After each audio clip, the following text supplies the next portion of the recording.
I think it's I think it's recording. 1, 2, they're recording. I'm just gonna make sure. Are we? Okay, it is recording. Okay, there we go. All right, guys. Good job, Logan. Welcome to Rock on Sunday. It's a good day. Super excited. I want to ask you guys a question. Have you ever gone in the middle of a storm before and really didn't like the timing of it and decided that you need to make it stop in some way? Yeah? Okay, that's great. Yes, that it's annoying, right? When a storm happens, when you're not expecting it, when you need something to happen, and like you're doing an outdoor graduation party or something like that, and suddenly a storm comes and completely messes things up.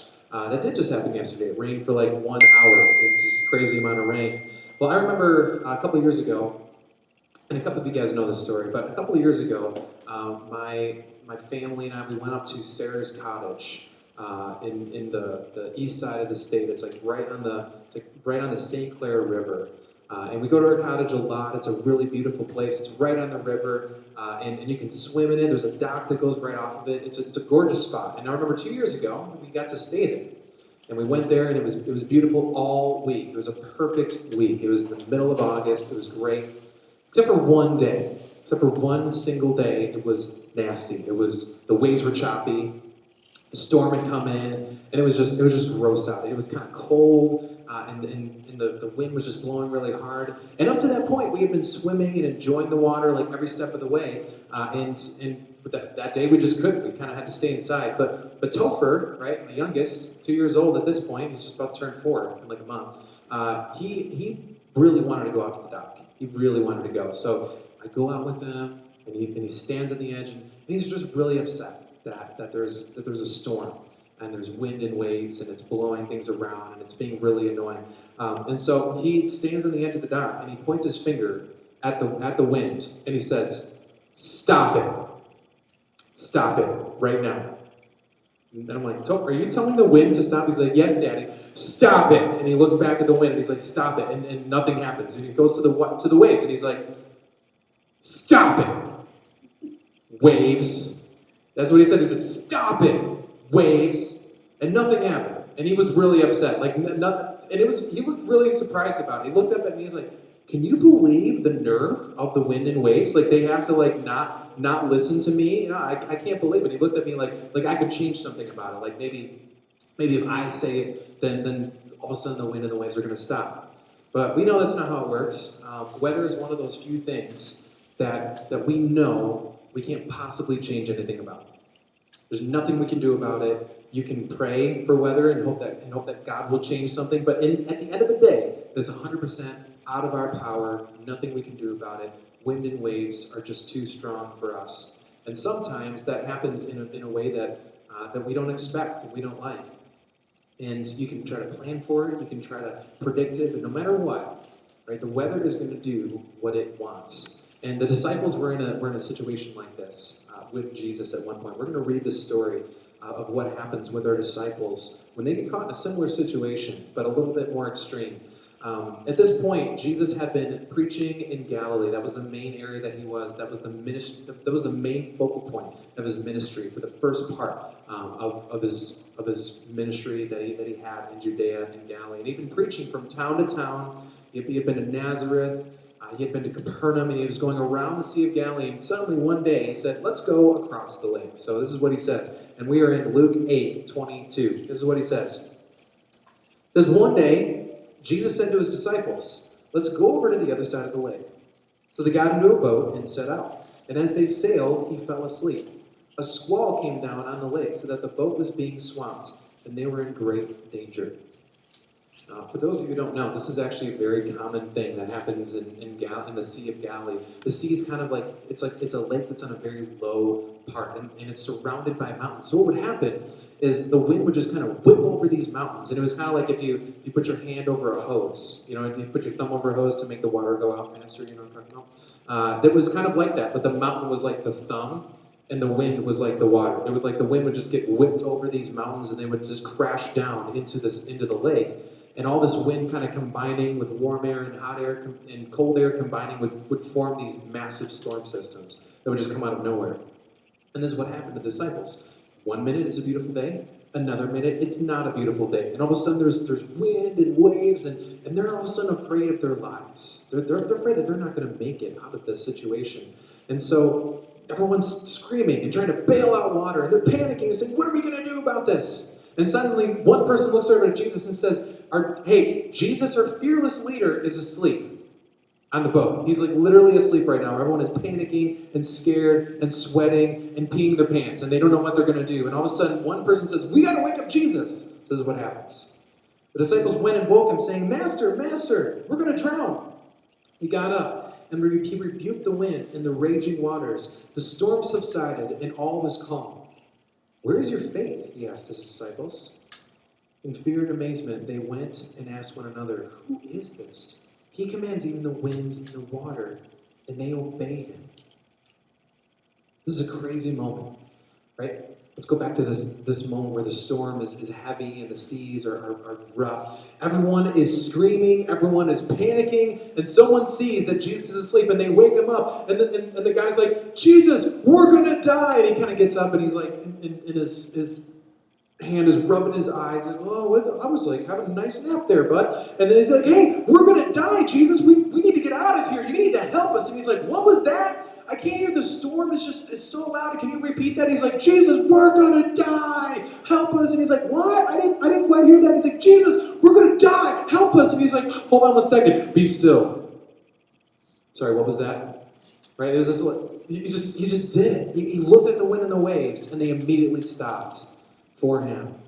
Just like Christopher, right? When he stood at the edge of the dock and he said, be still, or stop. He said, stop it, waves. Except this time they obeyed. The wind and the waves obeyed. And this was a moment for the disciples when something clicked in their minds. Because up until this moment, Jesus had been doing plenty of miracles, plenty of wonderful things. He'd been teaching. He had gathered the disciples from different areas. They had seen a lot of things. They had never seen anything like this at this point. Because like we just said, the wind and the waves, the weather is not something that we have control over. And suddenly they see that Jesus, this man, who up to this point, you could have made the argument is just a miracle worker. And there are plenty of guys and gals who claim to be miracle workers in the world. All of a sudden they see that Jesus has power over creation. He has power over things that no man could possibly have power over. And then starting to put this together, and this is a moment where Jesus is beginning to reveal things to his disciples. He's revealing things to us. But let's keep reading. He goes to the other side of the lake, and we're going to see what happens on that opposite side of the lake. It says this in verse 26. They sailed to the region of Gerasenes, which is across the lake from Galilee. When Jesus stepped ashore, he was met by a demon-possessed man from the town. And for a long time, this man had not worn clothes or lived in a house, but had lived in the tombs. When he saw Jesus, he cried out and fell at his feet, shouting at the top of his voice, "What do you want with me, Jesus, Son of the Most High God? I beg you, don't torture me." For Jesus had commanded the evil spirit to come out of the man. Many times it was chained hand and foot and kept under guard, and he had broken the chains and had been driven by the demon into solitary places. And Jesus asked him, "What is your name?" "Legion," he replied, because many demons had gone into him. And they begged him repeatedly not to order them to go into the abyss. A large herd of pigs was feeding there on the hillside. The demons begged Jesus to let them go into them, and he gave them permission. When the demons came out of the man, they went into the pigs, and the herd rushed down the steep bank and into the lake and was drowned. Okay, let's back up a sec. What just happened? They get to the opposite side of the lake, and suddenly the first person they're confronted with is this man who was clearly not in the right mind. It said that he lived in the tombs. You guys know what that means? It means he lived with the dead people. The tombs are the people of the area where you bury the dead. So it would be like today if you saw a person who lived in a cemetery, like just put down a sleeping bag right next to the gravestone and just had a good night's sleep. That's not a normal thing, right? Nobody likes to go and hang out at a cemetery even at night. But he was actually living in the tombs. He was not in his right mind. And Jesus does every time he sees a man or a woman who is suffering from demon possession, right? He does what he does, and he heals the man. He drives the demons out of the man. But there was a lot of them. And they say, "Jesus, Please take us somewhere else. Don't let us go into the abyss. And, hey, can you just send us into that herd of pigs over there? And Jesus is like, okay, fine, I give you permission to go into that herd of pigs. That's how many demons there were. It was enough to fill an entire herd of pigs, which is crazy. The pigs immediately rush into the edge of the bank, and they all drown. They all drown. And the man is left without any demons in him anymore. He's left in his right mind. What do you think the townspeople would react to something like that? I know how to react. I'd be like, that's cool. No more demons. That's a great thing. That guy was really strange. Like, I didn't know what was going on with him. He was breaking chains. Like, he had some superpower thing happening. I'm really happy that he's in his right mind. Let's see what the townspeople responded when they saw this. In verse 34, it says, when those tending the pigs saw what had happened, they ran off and reported this in town, in countryside. The people went out to see what had happened, and when they came to Jesus, they found the man from whom the demons had gone out, sitting at Jesus' feet, dressed and in his right mind, and they were afraid. Those who had seen it told the people how the demon-possessed man had been cured. And then all the people of the region of Gerasenes asked Jesus to leave them, because they were overcome with fear. So he got into the boat, and he left. The man from whom the demons had gone out begged to go with him, but Jesus sent him away, saying, return home and tell how much God has done for you. So the man went away and told all over town how much Jesus had done for him. How did the townspeople respond? Were they like, great, no more demons. This is a guy we want to have around. Is that what they said? No, that's not what they said. Right? That's not what they said at all. Right? They were afraid. Right? They were immediately afraid. They knew this guy for a long time. And suddenly he's completely different, and the pigs are gone, and suddenly you just have this man who literally just said a word, and they were gone. That they were afraid. What were they afraid about with Jesus? They were afraid of his power and his authority. Okay, there was no Hollywood going on here. Right? This was not some moment from Hollywood where you had to have the holy water or say like a special ritual or anything like that. You didn't need any magic right here. All Jesus needed to say was, leave, and they left. Once again, something that man cannot do. No person can possibly do this. Only Jesus. He had power and authority over demons. They were starting to see, everyone around them, that there was something more in this man than what meets the eye. Jesus had power and authority over demons. But after this moment, Jesus ends up leaving. He ends up leaving, but he tells the man to go back to the town and preach the gospel to them. Tell them exactly what God had done. And that was his gift to that town. Even though they were afraid, he wanted to see that town be impacted by the goodness of God. And so he sent him back, and he tells his disciples, let's go back home. Let's go back to Capernaum. Remember, Capernaum is kind of the home base that Jesus had this whole time. Whenever he went back to like a central point before he began his missionary journeys, we go back to Capernaum. So they head back there. We're going to read the next story. It says, now when Jesus had returned, this is verse 40, a crowd welcomed them, for they were all expecting him. And then a man named Jairus, a ruler of the synagogue, came and fell at Jesus' feet, pleading with him to come to his house, because his only daughter, a girl of about 12, was dying. So while all this was happening, while the storm was raging, and Jesus calms the storm, while he's out on the other end of the lake healing this demon-possessed man, back in Capernaum, we see a completely different story that's been happening, right? Jairus is a synagogue leader. He's a synagogue leader, which means he was probably wealthy. Probably had some money and influence in the land. Everything was going right for Jairus, and he had everything he possibly wanted until his only daughter got sick. His daughter was 12 years old, so that's about the age you guys are. Imagine, like, this is about the age that you were right now. And she's 12 years old, and suddenly she comes down with a sickness, and nobody can do anything to help her. And suddenly, this well-respected man, Jairus, has a big problem on his hands, and he's going to do anything he possibly can to heal his girl, to heal his daughter. And suddenly, he remembers, oh wait, that's right. Jesus has done these miracles. He'd been in Capernaum before. He had healed Peter's mother-in-law. Like, he'd healed a bunch of people in Capernaum. He said, I remember that. If Jesus comes back, then I can just give my daughter to him, and he'll heal her. So he looks around, and Jesus is gone. Right? He's not around. He says, when will Jesus return? And finally, he comes back. And we know that Jesus just came back from, what's it called? Oh man. Gerasenes. Okay, Gerasenes is the place the region that he came from. He comes back from Gerasenes, and suddenly everyone knows that Jesus is coming back, and he's there at the edge of the town. And he's waiting along with this massive crowd, welcoming Jesus back. And everyone kind of wants something from Jesus, but we know what Jairus wants. He wants his little girl, his daughter, to be healed. He finally finds Jesus. Jesus walks on the shore. There's a massive crowd, and Jairus runs up to him. And remember, he's a well-respected man. He's an honorable man, but suddenly, like, he just breaks down, and he just falls on his knees and says, Jesus, please help my little girl. I need help. You need to heal her. She's not doing so well. And you can imagine him like kind of blubbering. Like, he's just like, Jesus, please help me. You got to come back right now. You need to help. And Jesus is like, okay, it's okay. All right, just, I'm coming. Just hold your horses, calm down. Let's go back to your house and see what's going on. And Jairus immediately starts leading him to his house.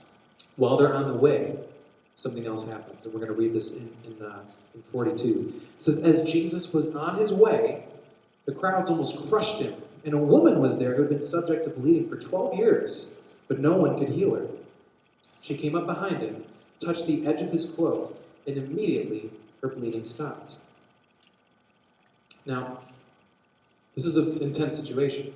There's a girl that's like on the brink of death, and the crowd is crushing Jesus. He's just trying to make his way to Jairus' house, when suddenly this random woman who's not well respected, okay, Jairus is this well-respected leader in the community, he's probably wealthy, like he's got everything going for him. All of a sudden this woman who's completely coming from the other end of the spectrum, right, she's been subject to bleeding, which means that she had a hemorrhaging problem.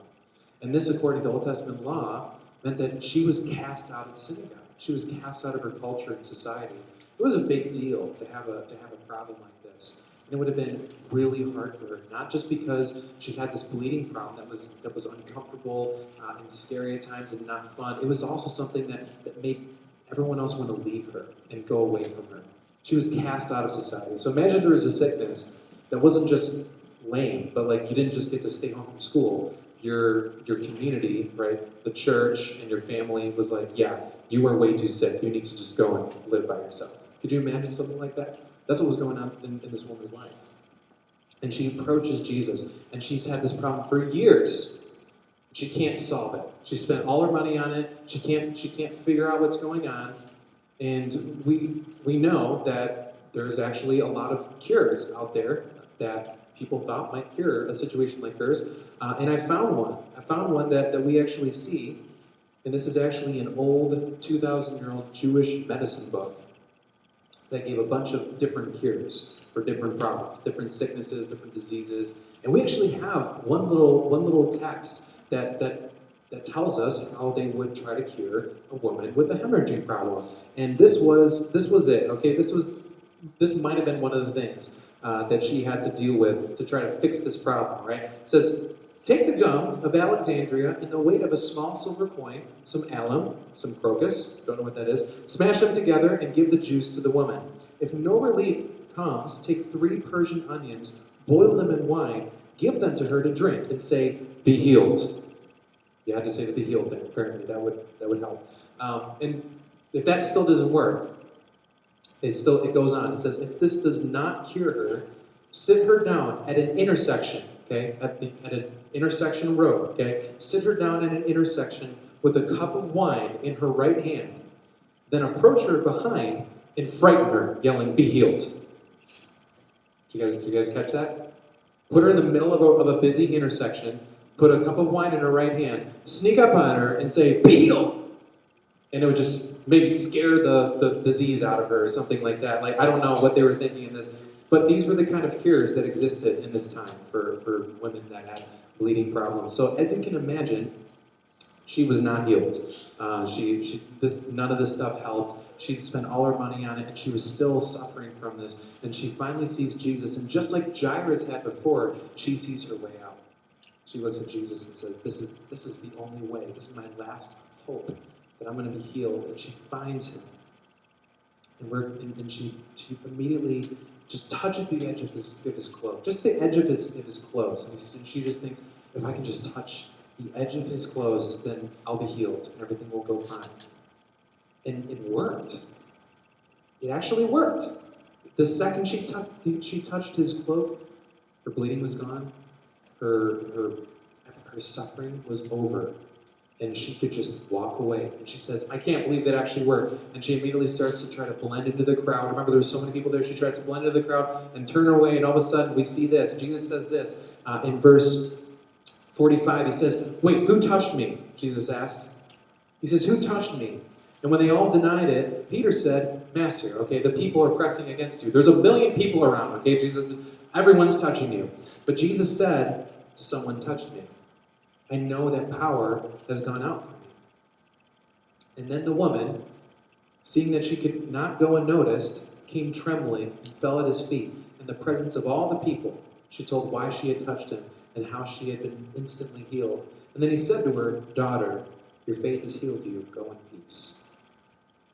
This is a crazy moment. Right? She's backing away. She's trying to get away. She's like, okay, it worked. I'm healed. Now I'm going to leave. And suddenly Jesus is like, wait a sec, someone touched me. Everyone pause. Who touched me? And you can just imagine, like, she's kind of turned away, and she's like one of 1 million people that are there, and she knows that Jesus knows. And she's like, what do I do? Do I make a run for it? Do I try to get away, like right now? Do I just make a dash? But she thinks like, okay, if Jesus knew that I touched the edge of his cloak, then he's just gonna use his Jesus powers to find me and track me down. There's nothing I can do. And you can just kind of picture she's sitting there in the crowd, and suddenly the crowd just separates like the Red Sea, and she's just sitting there in the middle, and she says, I touched you, Jesus. I'm sorry, Jesus. And she goes right up to him. She bows down before him. She falls to her knees, and she says, I just wanted to be healed. And how does Jesus respond? He says, your faith has healed you, daughter. Go in peace. He calls her daughter, which is the only time in the Bible that Jesus ever calls someone daughter. Just that, just daughter. It doesn't say it at any other point in time. Why did he say it right here? Because he wanted her to know that she was seen. He wanted her to know that Jesus saw her. Or he looks at this woman and he sees that she was banned from society. There was a massive amount of suffering there, and she needed more than just the bleeding to stop. So in front of everybody in Capernaum, in front of the entire crowd, he says, you are my daughter. You don't have a family that's good enough? You can be my family. This world, this society that has cast you out, I'm bringing you in. And this is what Jesus does. He brings in people, brings them into his family, into his kingdom. And that's what he's doing with her. She needed more than just physical healing. She needed everything else. And Jesus wanted to stop and pause for a minute in a very intense situation that was very rushed and very hurried, and he paused enough to give her the peace that she needed. But you can imagine, Jairus is sitting there, and he's kind of tapping his feet. He's like, okay, Jesus, we got it. She's healed. That's great. Can we go now? Like, my daughter is sick. Do you remember that? Why couldn't we have just done that before? And he's just turning around. He's waiting for Jesus to come back, and all of a sudden, we see this. It says in verse 49, while Jesus was still speaking, someone came from the house of Jairus, the synagogue ruler. Your daughter is dead. Don't bother the teacher anymore. Can you just imagine how terrible you'd feel if you're Jairus? Right? You've been waiting this whole time. Jesus finally comes back. You're blubbering in front of him, and you lead him to your house, and he spends like 5 precious minutes on this random woman. Like, who cares? And suddenly, it wasn't enough. He failed. He didn't protect his little girl. And you can just imagine the what ifs start to go through his mind.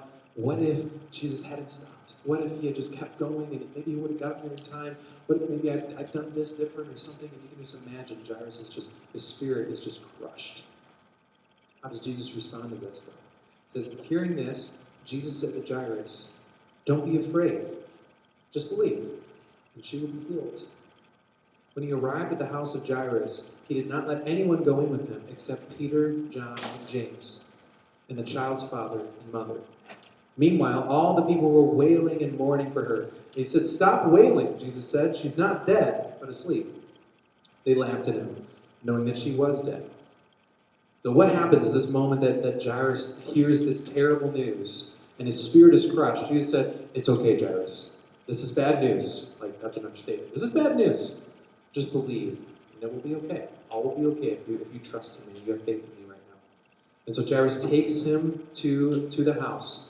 And this is a terrible scene, guys. If you've ever been in a place where tragedy has struck, you can like sense it in the air. When the minute you walk into a house where there's tragedy, there's a bad situation, you can feel it the second you walk into that house. And the minute they walk into this house, all they hear is crying and wailing and screaming. It would have been awful. And obviously Jairus and his wife are one of those crying and screaming and wailing. And Jesus walks over to the girl and he says, "Hey, can everyone just calm down, please? Can everyone just stop crying for a second? Because if you keep crying, then she won't hear me when I tell her to wake up. She's just sleeping, guys." Like, everyone sits and, okay, her heart's not beating. She's not breathing. Are you crazy? Like, everyone just starts laughing. But Jesus kind of waves them off. He says, "Just stop it. Everyone stop crying for a second." And he does this. And he says, he took her by the hand and he said, "My child, get up." Her spirit returned, and at once she stood up. Then Jesus told them to give her something to eat. The parents were astonished, but he ordered them not to tell anyone what had happened. And this is where chapter 8 ends, right here.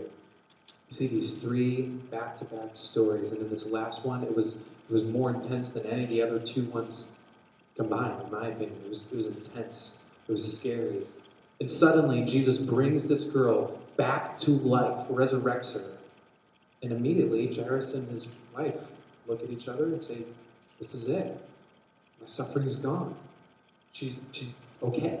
Like, my daughter is healed." All of this worry and fear was suddenly gone. What they had seen now is that Jesus has power over everything. Even sin and death. Jesus has power over every single thing. And what he's asked for is for us to respond in faith. Jesus has power over everything. We see that he had power over creation. We see that he had power over demons. And right now, we see that he's power over sickness and death. And that each step of the way, he's asked for faith.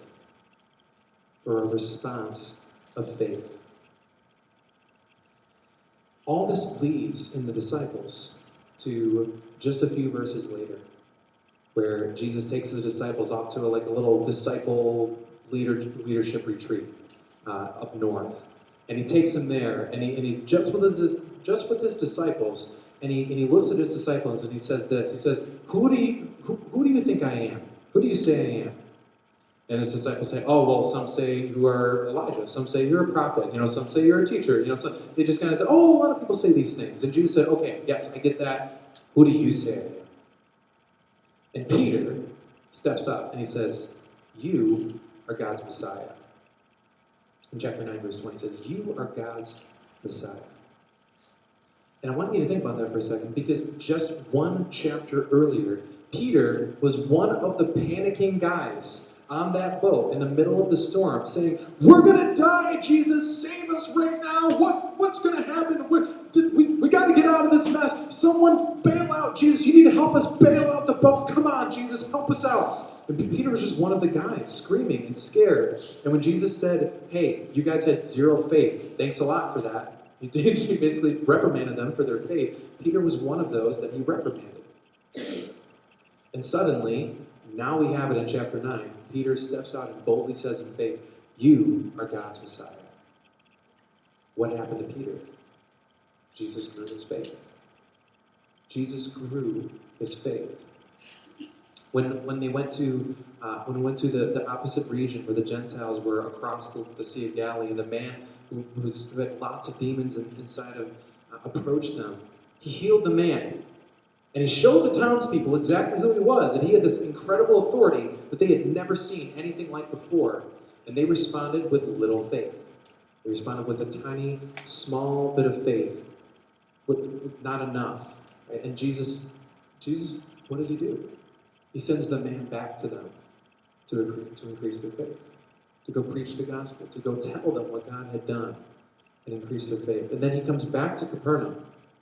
And a woman who had a severe bleeding problem had just a little bit of faith. She didn't have enough strength, enough faith to stand in front of him and ask him. All she had was enough to just touch the edge of his cloak, but that was enough for Jesus. And he responds by affirming her in front of everybody. And then Jairus himself is asked to have an incredibly bold faith and a huge amount of faith when Jesus asks him to just trust him and believe that his daughter would be okay. That's a huge ask. And what did Jesus do? He healed her, and he showed the world that he had this power over sin and death, sickness and death, and that he was going to use that power. We see that Jesus is unlike us. In a lot of ways, Jesus is like us. We talked about this before, guys, that Jesus is a man. He had to learn things just like me and you. He had to learn how to walk. Right? He had to learn how to read and write, just like you and I, right? He didn't come down with all these powers specially in him as a baby. He was 100% man, but he was also completely unlike us. Because he has this power and authority over things that no one else possibly had in the world around him. And where Jesus wants to bring us is he wants to take us to the same place that he took Peter. He wants to take us from this place of fear and lack of faith to a place where we look at Jesus and we say, Jesus, you are the Messiah. You are my God. You are my Savior. And I trust you. Jesus wants to bring us out of that place of faithlessness and bring us to a place of trust and hope. I want to ask you guys, what do you think in your life right now is a place where you need to trust in Jesus? You need to put your trust and your faith in Jesus. Because just like we saw with the storm, we saw with the demons, and we saw with Jairus' daughter, he has authority over things that we can never have. And all he asks is that we have faith. He doesn't need us. He doesn't need our faith. He's decided to let our faith be a part of his story and respond to it. And so all we can do is respond and say, yes, I trust you. You are God's Messiah, just like Peter did. You are my Savior. That's the best thing we can do in our life. So before I let you guys go, I want to ask you this question. I want you to think about it. Where in your life, where is God asking you to trust him in today? You don't have to think big picture, like everything in your life. Just think about like one small thing. Where is God asking you to trust him in today? Where is he asking your faith to increase? All right, I'm going to pray for us. We can be dismissed. Heavenly Father, Lord, we see these stories as just a constant reminder, Lord, that you have authority and power of all things. Lord, you're strong, you're great, you're mighty, and sometimes we don't live like that, Lord. Sometimes we have a hard time living as if we trust that you really do control all things and have authority over all things, including the things in our lives. Lord, may you just ask us to trust you in them. God, right now, as we look at our days, as we look at what's happening in our lives, God, I pray that you would show us exactly where we need to put our trust in you, Lord, where our faith is lacking, and where you can grow us in the Spirit of God, Lord, in the gospel. Lord, show us those things. Give us the strength and power to put our faith and put our trust in you today. We pray this in your name. Amen. All right, guys, we'll go ahead and hit the